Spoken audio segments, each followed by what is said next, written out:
Now we will see pictorial representation या geometrical representation. Lines को यानी इलेक्ट्रिक फील्ड को with the help of lines हम कैसे रिप्रेजेंट कर सकते हैं। एक्चुअली में इलेक्ट्रिक फील्ड कोई लाइन की शक्ल में होती नहीं है, लेकिन उसको हमें कागज पर रिप्रेजेंट करना है लाइंस की शक्ल में। ठीक है, तो आप देखेंगे suppose we are having this charge, it is a positive charge and it is a negative charge. तो हम ऐसा एज्यूम कर सकते हैं देयर इज नो लॉ कि हम ऐसे ही बनाएंगे, ये एरो को इसी डायरेक्शन में बनाएंगे, लेकिन हमने इसका एक स्टैंडर्ड तरीका बनाया, एक स्टैंडर्ड इंटरनेशनल तरीका बताया। वो क्या बनाया, ध्यान से सुनिए कि अगर हमने एक सोर्स चार्ज लिया पॉजिटिव और एक टेस्ट चार्ज लिया सपोज पॉजिटिव, क्या मेरी बात समझ में आती है? तो ये जो फोर्स है इस डायरेक्शन में जो फोर्स लग रही है, इसी डायरेक्शन में इलेक्ट्रिक फील्ड होगी। क्या मेरी बात समझ में आई? अगर ये चार्ज मैं यहां ले आऊं तो फोर्स इस डायरेक्शन में लगेगी, तो इसी डायरेक्शन में क्या होगी, इस डायरेक्शन में फोर्स लगेगी, इसी डायरेक्शन में क्या होगी, इलेक्ट्रिक फील्ड होगी। तो हमने जो तरीका बनाया वो क्या बनाया कि पॉजिटिव चार्ज से निकलती हुई लाइंस होंगी इलेक्ट्रिक फील्ड की। बात समझ में आई? पॉजिटिव चार्ज से निकलती हुई लाइंस होंगी इलेक्ट्रिक फील्ड से। तो इस पॉजिटिव चार्ज से निकलती हुई लाइंस हैं इलेक्ट्रिक फील्ड की। ये लाइंस निकल के जाना कहां जाती हैं, ये ढूंढती किसे हैं? ये लाइन जा रही है ना निकल के, ये जाती कहां है? ये ढूंढ रही है बेसिकली नेगेटिव चार्ज को। किसको ढूंढ रही है? नेगेटिव चार्ज को। तो अगर पॉजिटिव चार्ज अलोन होता तो उसकी इलेक्ट्रिक फील्ड लाइंस कैसी होती? उसकी सारी electric field lines radially outward होती। कैसी होती? रेडियली आउटवर्ड होती। क्या मेरी बात समझ में आ रही है?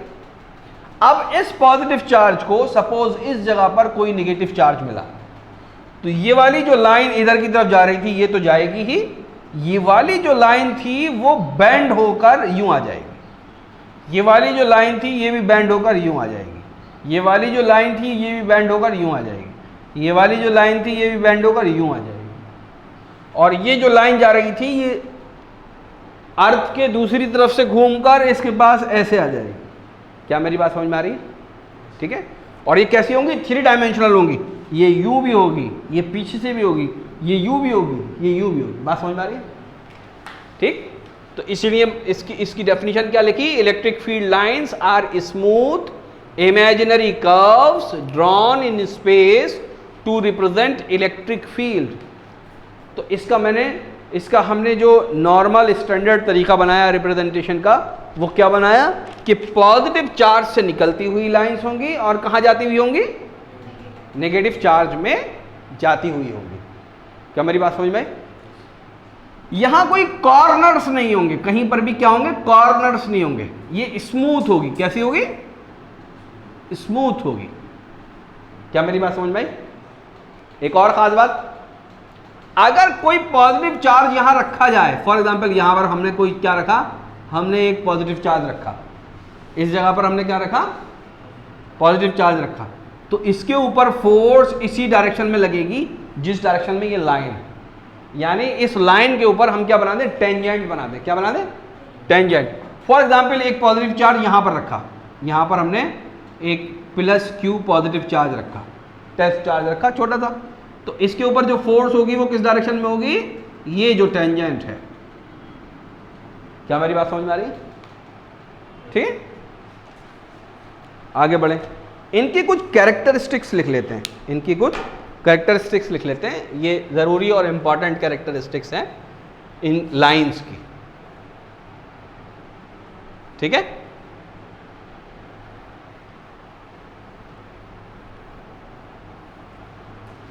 Characteristics.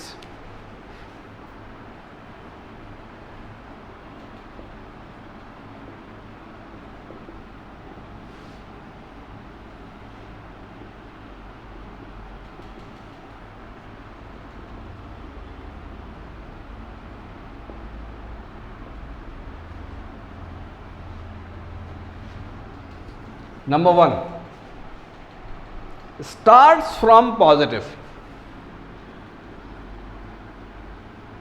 starts from positive charge. Number 2, terminates at negative charge. Terminate कहाँ पर होती है? ये नेगेटिव चार्ज पर ये क्या होती है? टर्मिनेट होती है. स्मूथ कर्व होते हैं. कैसे कर्व होते हैं? Smooth and continuous curves.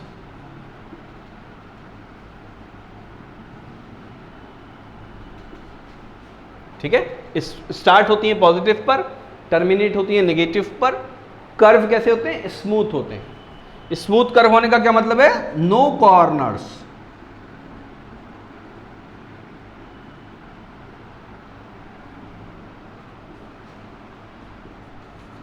Number 4, direction at any point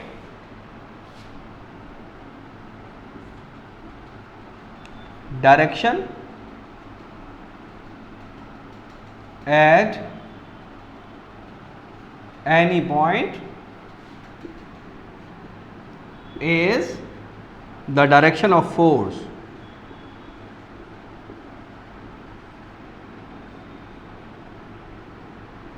on the test charge. क्या मतलब है इस पॉइंट का? Direction at any point is the direction of force at test charge. ध्यान से सुनिए. सपोज देखिए, इस जगह पे तो मैंने कोई लाइन बनाई नहीं, यहां पर तो कोई लाइन नहीं बनी हुई है. फॉर एग्जाम्पल यहां पे क्या इलेक्ट्रिक फील्ड है? कोई इलेक्ट्रिक फील्ड लाइन है? हाँ होगी. तो सबसे पहले मैं क्या करूं? एक टेस्ट चार्ज ले आऊं. तो इन दोनों चार्जेस की वजह से जो फोर्स होगी इसके ऊपर, वो कैसी होगी? इस डायरेक्शन में होगी. बात समझ में आ रही है? किस डायरेक्शन में होगी? इस डायरेक्शन में होगी. यानी कि यहां से कोई इलेक्ट्रिक फील्ड ऐसे चली है और इससे ऐसे पास होके जा रही है. आ गई बात समझ में?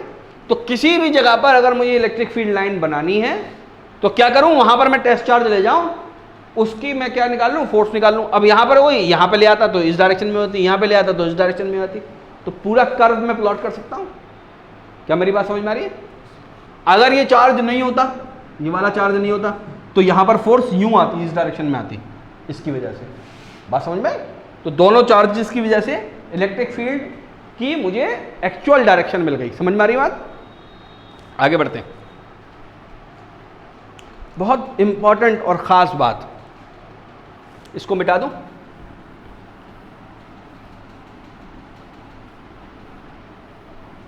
ये क्वेश्चन पूछा भी जाता है. अगर कोई चार्ज है, सपोज ये चार्ज है, ठीक है, इससे जब भी इलेक्ट्रिक फील्ड निकलेगी, फॉर एग्जाम्पल ये नेगेटिव है तो ये निकली, ये तो समझ में आता है, सीधी निकली. यहां वाली जो निकलेगी ना, इसको कहां आना है? घूम के यहां आना है. ठीक है. तो यहां वाली भी ये 90 डिग्री पर निकलेगी. निकलते टाइम वो 90 डिग्री पर होगी. तो on the surface of the charge the electric field lines are always normal to the surface. जब भी वो निकलती हैं वो कैसी होती हैं? नॉर्मल होती हैं. और जब नेगेटिव चार्ज पर आके टर्मिनेट होती हैं तो कैसी होती हैं? तो भी नॉर्मल होती हैं. This is the character of these lines. क्या मेरी बात समझ में आ रही है? क्या चीज? ठीक है. तो लिखो, the electric field lines are always normal to the surface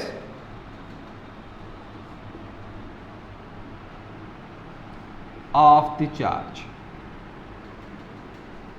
या वो बॉडी जिसके ऊपर चार्जेस हैं उस बॉडी पर नॉर्मल होगी.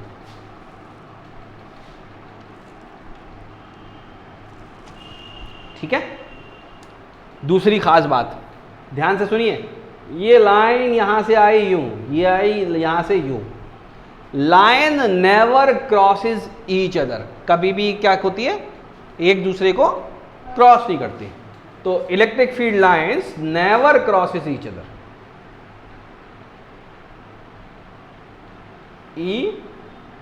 Electric field lines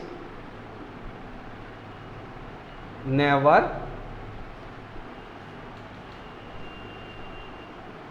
crosses each other. ठीक है, ऐसा नहीं होगा कि एक लाइन यूं जा रही है और एक लाइन यूं चली गई, तो इट इज नॉट पॉसिबल।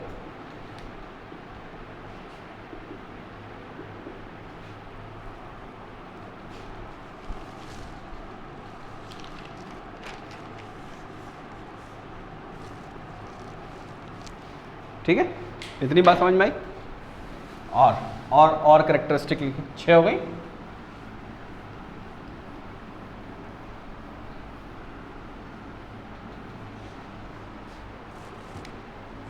सात, electric field lines are crowded on the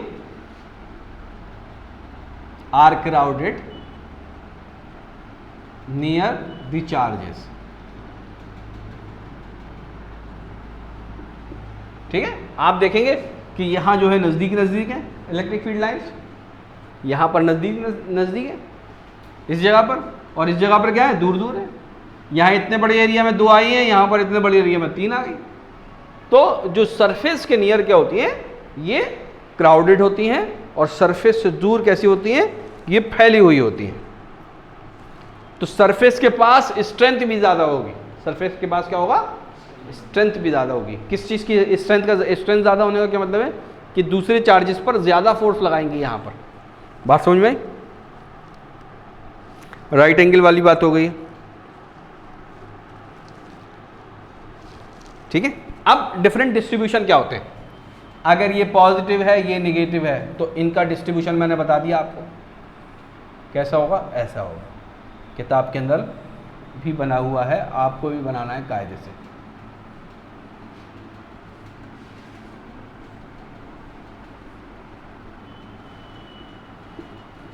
ठीक है, पॉजिटिव निगेटिव, पॉजिटिव निगेटिव।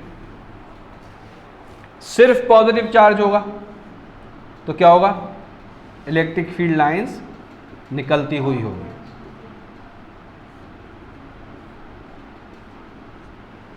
सिर्फ नेगेटिव चार्ज होगा तो इलेक्ट्रिक फील्ड लाइंस इस तक आती हुई होंगी।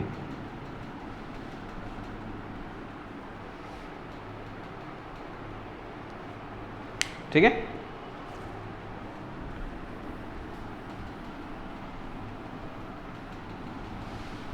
दो सेम चार्ज हो, ये पॉजिटिव है और दूसरा भी पॉजिटिव है, तो इलेक्ट्रिक फील्ड लाइंस कैसी होंगी, ऐसी होंगी।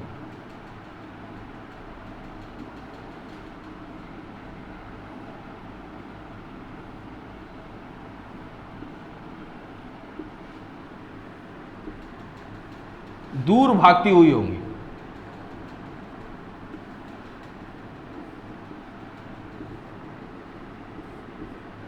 ये याद रखिएगा, यहां पर इलेक्ट्रिक फील्ड बीच में कितनी होगी, यहां पर 0 होगी अगर दोनों चार्जेस की स्ट्रेंथ बराबर है। तो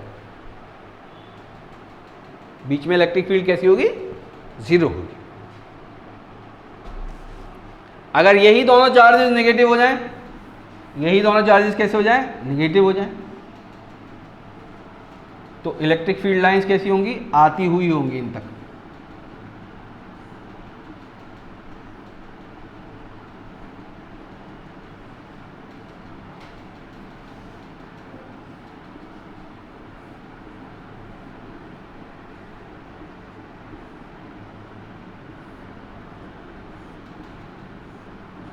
बात समझ में आई?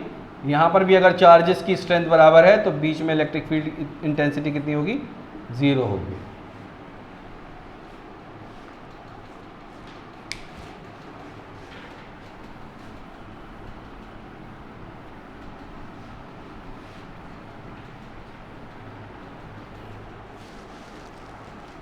ध्यान से सुनिए, अगर कोई लाइन चार्ज डिस्ट्रीब्यूशन है, सपोज यहाँ पॉजिटिव चार्ज है, यहाँ भी पॉजिटिव चार्ज है, यहाँ भी पॉजिटिव चार्ज है, यहाँ भी पॉजिटिव चार्ज है, यहाँ लाइन चार्ज डिस्ट्रीब्यूशन है, तो यहाँ पर चार्ज यहाँ पर कैसी होंगी? तो पूरे पे तो नहीं बनाएंगे हम, थोड़े थोड़े हिस्से पर बनाएंगे। ध्यान से सुनिएगा, क्या हो जाएगा? यहाँ से इलेक्ट्रिक फील्ड ऐसे निकलती हुई होगी, यहाँ से इधर ऐसे निकलती हुई होगी, यहाँ से इधर ऐसी, यहाँ पर ऐसी। क्या बात समझ में आ रही है?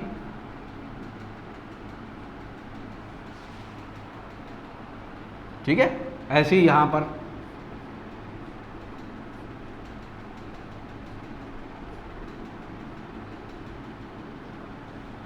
ठीक। कोई भी लाइन ऊपर की तरफ जाती हुई नहीं होगी या नीचे की तरफ जाती हुई नहीं होगी यहाँ पर इस लाइन में। और ये जो लाइन होंगी ये कैसी होंगी? जैसा ब्रश देखा है ना, वो कंघा करने वाला जो ब्रश होता है, गोल वाला ब्रश देखा है? क्यों भाई, देखा है गोल वाला ब्रश? तो उसमें क्या होता है, बाहर निकले हुए होते हैं सारे, तो वैसे निकली भी होंगी ये। बात समझ में? वैसे निकली भी होंगी, मतलब डिस्क बनी हुई होगी, ये डिस्क बनी हुई होगी। ठीक है। अगर स्फेयर हो, अगर इलेक्ट्रिक चार्ज की स्फेयर हो, इलेक्ट्रिक चार्ज की क्या हो? स्फेयर, तो उसकी सरफेस से निकलती हुई होगी। क्या होगी? सरफेस से निकलती हुई होगी। और अंदर इलेक्ट्रिक फील्ड कैसी होगी? जीरो होगी। अंदर इलेक्ट्रिक फील्ड कैसी होगी? जीरो। ये बहुत इंपॉर्टेंट है। अंदर इलेक्ट्रिक फील्ड क्यों जीरो होगी? ध्यान से सुनिए, अगर ये स्फेयर है, इसको बड़ा करके देखें तो यहां जो चार्ज है ये ऊपर तो निकाल ही रहा है इलेक्ट्रिक फील्ड, ये नीचे भी निकाल रहा है, लेकिन उसी जैसा चार्ज यहां पर भी है। ये इधर भी इलेक्ट्रिक फील्ड लाइन है, इधर भी लाइन है, तो ये दोनों बेसिकली क्या हो जाती हैं? कैंसिल आउट हो जाती हैं। तो हर चार्ज के अपोजिट एक चार्ज बैठा हुआ है जो उसको कैंसिल कर देता है। तो अंदर हमें इलेक्ट्रिक फील्ड कितनी मिलती है? अंदर हमें इलेक्ट्रिक फील्ड मिलती है E = 0। इलेक्ट्रिक फील्ड जीरो है तो फोर्स कितनी होगी? अंदर अगर कोई टेस्ट चार्ज रख दें हम तो फोर्स कितनी मिलेगी उसको? 0 मिलेगी।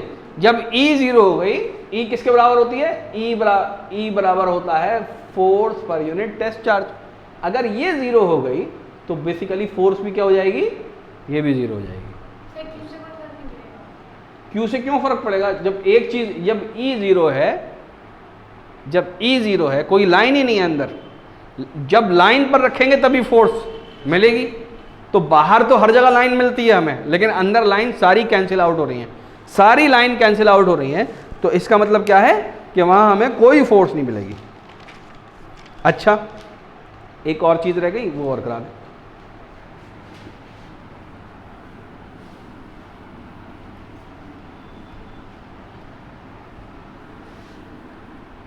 सपोज शीट ले लें, दो, क्या ले लें? शीट। ऐसे करके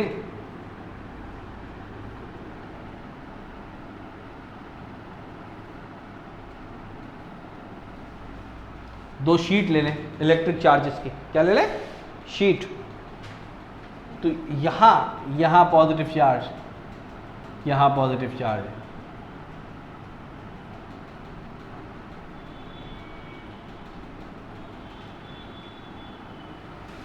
यहां नेगेटिव चार्ज है।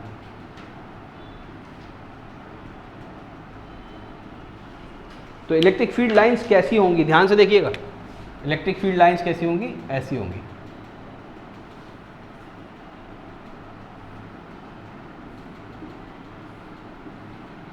यहां किनारों पर कैसी होंगी? घूमती हुई होंगी।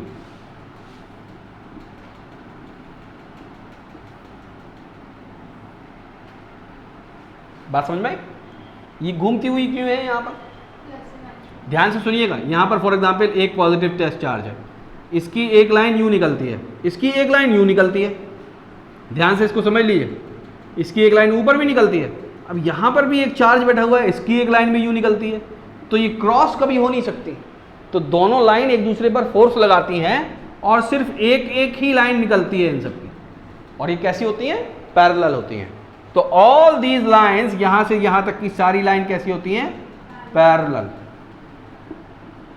यहां नीचे वाली कर्व क्यों हो जाती हैं? क्योंकि इनके नीचे कोई चार्ज है ही नहीं जो इनको सीधा कर सके. So this is about pictorial representation of electric field lines. अब हम इलेक्ट्रिक डायपोल शुरू करेंगे.